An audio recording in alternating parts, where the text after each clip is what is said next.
The most frequently asked questions I got this year.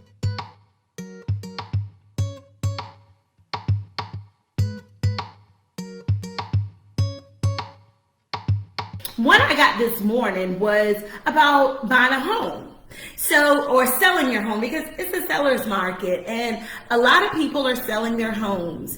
I got a question in my inbox and the question was, if I sell my home, what are the tax implications? And so the answer to that question is pretty simple. If you're selling your principal residence, there is no capital gain.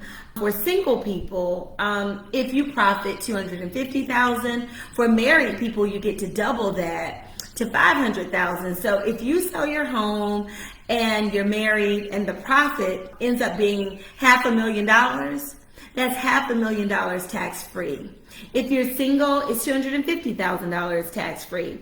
Go ahead and sell your house. You can get some equity out real quick. You can get a cash infusion, but make sure you guys have somewhere to stay, because I know a few people that actually purchased homes or, and didn't have their second home, or they thought they had their second home and they're just kind of like caught in limbo because it's a seller's market, which means there's not a lot of inventory out there and sellers are able to drive prices. So make sure that you're careful when you're selling your home, that you got somewhere to stay. But what a blessing it would be if you can cash out your home, get something better for yourself, save some money in pocket, some cash. So that's a blessing. That's a great way to build wealth. All right.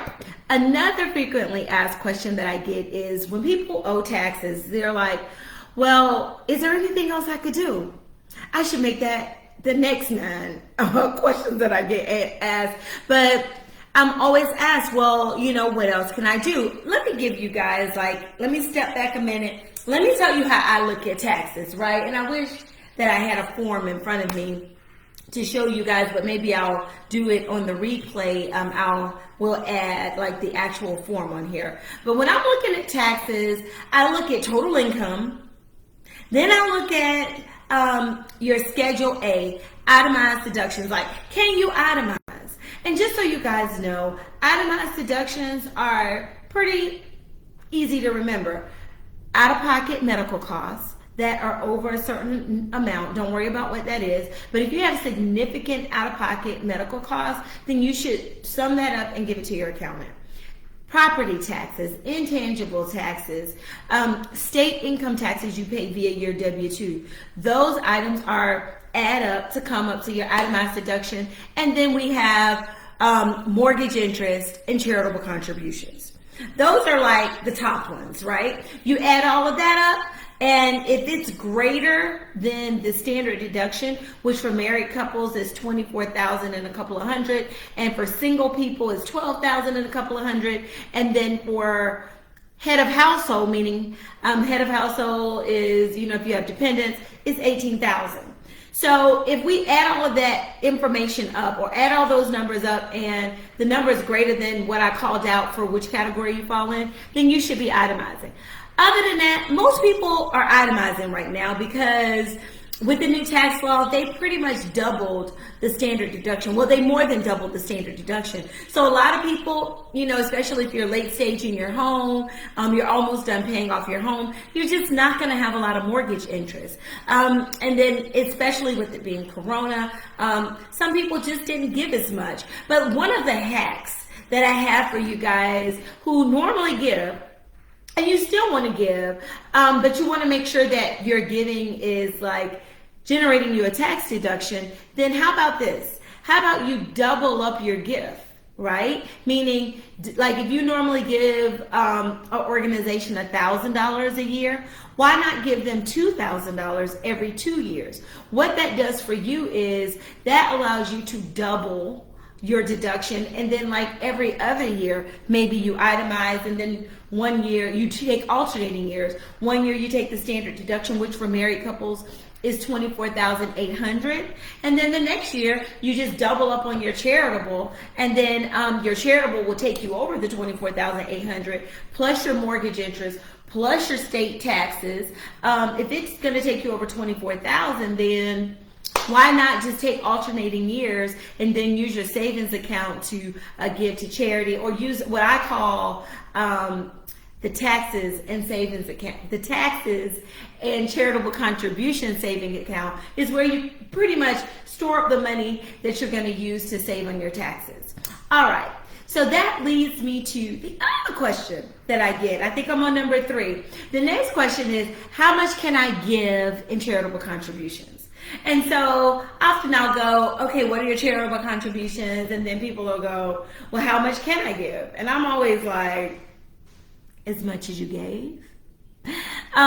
So my question is, the answer to that is, it's typically, I think it's up to like somewhere between 30 and 60% of your income you can give. I've never met anybody or haven't had a client yet that has given, 60% or even 30% of their income. So what I'm saying to you is,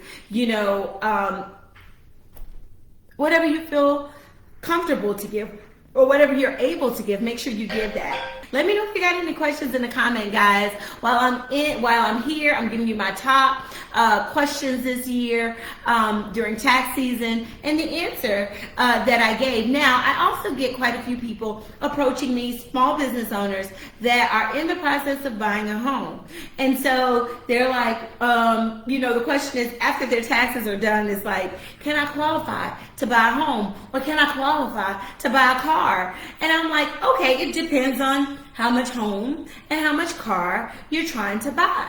So my general rule of thumb is, if you want a $300,000 home, you need to at least have $75,000 to $100,000 of income reported on your tax return, or not even if it's not fully reported on your tax return, but the EBITDA from your tax return needs to be $75,000 to $100,000, because that's pretty much what the bank uses. They use 30% to 40% of your income to determine how much house that you can afford. I typically take the number, multiply it by 3, multiply it by 4, and I say, hey, this is probably a safe zone for you, so that you're not out here applying for homes and getting discouraged. So that's one of the other hacks that I have from the frequently asked questions that I get from clients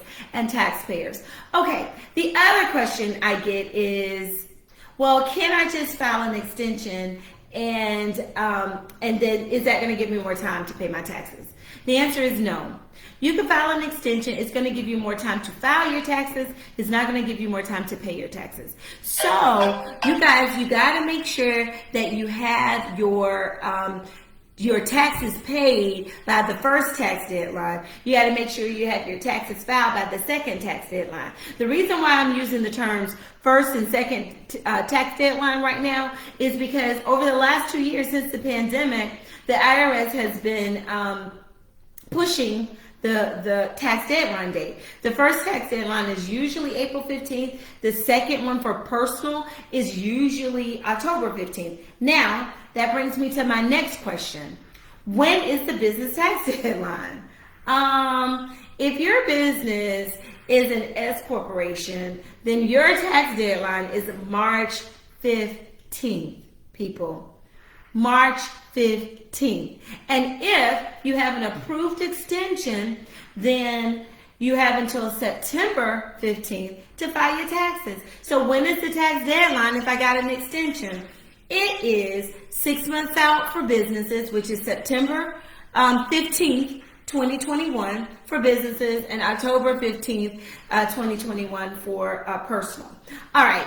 So do you guys have any questions for me? If you're watching this on replay, let me know some of the questions you guys have. That's what I have that, comes right off the top of my head. I've been out here for about 10 minutes. I know I missed you guys last week. Sorry about that. I just got caught up. I came into the office, got caught up, and I had to keep going in my day, and I never got back to jump on and do my business combos and coffee. Normally I start my day and then I get myself refreshed, and then I sit in front of the camera before I deep dive into my day further, and I do combos and coffee. What I'm going to be doing next after I finish this segment with you guys, I'm going to be having a staff meeting with my staff, see what they've been up to. But, let me know what you guys have been up to. You can DM me. Let me know if you have any questions. I will be here next Friday, although I'll be probably relaxing on the beach. Maybe we'll do a replay. Who knows? But send me your questions. Let me answer them here live. That's what I have for you guys today. I love you guys, and I'm so appreciative of you coming here to see what I got to give every Friday. If you want to work with me, just go to our website, www.xfinancialcpa.com or taxplus365.com. It'll lead you to the same site. If you want to work with us, hit one of our 10-minute consults, or you just fill out our client information form and get started. We'll get you an engagement letter over. I appreciate you guys. I am Spiceda Jackson, the accountant you want to work with when you want to move your profit up and take your taxes down. All right, y'all. Have a blessed day. Bye.